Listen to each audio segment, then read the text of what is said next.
നമസ്തേ. ആരാധന ആത്മപ്രകാശനത്തിൻ്റെ പാതയാണ് എന്നൊക്കെ കേട്ട് ഒരിത്തിരി എൻലൈറ്റൻഡ് ആവാമെന്ന് കരുതി പള്ളിയിലെത്തുമ്പോഴാണല്ലേ അടുത്ത പ്രശ്നം. എന്തൊരു ലെങ്തി സർവീസാണ് എല്ലാം. വല്ലാത്തൊരു ലാഗ്. അതും പോരാ, ഉപവസിക്കണം, കുമ്പിട്ട് നമസ്കരിക്കണം, അങ്ങനെ എന്തെല്ലാം നിർബന്ധങ്ങൾ. ശരിക്കും ഒട്ടും ഈസി അല്ല എന്ന് മാത്രമല്ല, ചിലപ്പോഴൊക്കെ ബോറായും തോന്നുന്നവരുണ്ട്. ചെറുപ്രായത്തിൽ എൻ്റെ ഗുരുവിനോട് ഇത് തന്നെ ഞാനും പറഞ്ഞിട്ടുണ്ട്.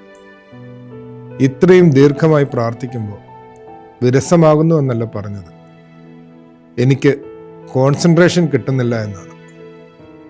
ക്ഷിപ്രകോപിയായ ഗുരുവിനെ പേടിച്ചാണ് സത്യത്തിൽ ബുദ്ധിപൂർവമായ ആ നീക്കം നടത്തിയത്.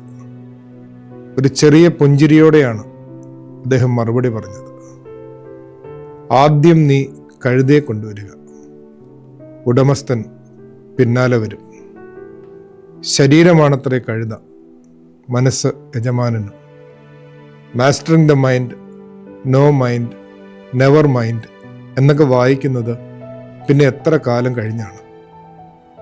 ഈ പട്ടാള ക്യാമ്പിലും പോലീസ് ക്യാമ്പിലും സെമിനാറുകളിലും ആശ്രമങ്ങളിലുമൊക്കെ എല്ലാത്തിനെയും ഒരേ സമയം എഴുന്നേൽപ്പിക്കുകയും പഠിപ്പിക്കുകയും കുളിപ്പിക്കുകയും പഠിപ്പിക്കുകയും കഴിപ്പിക്കുകയും പ്രാർത്ഥിപ്പിക്കുകയും ഒക്കെ ചെയ്യുന്നത് ഇതിനു വേണ്ടി തന്നെയാവും.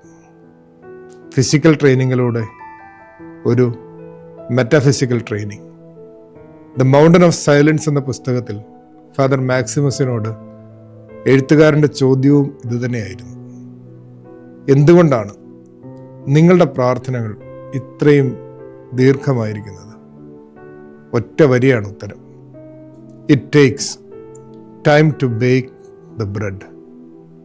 ആദരവോടെ.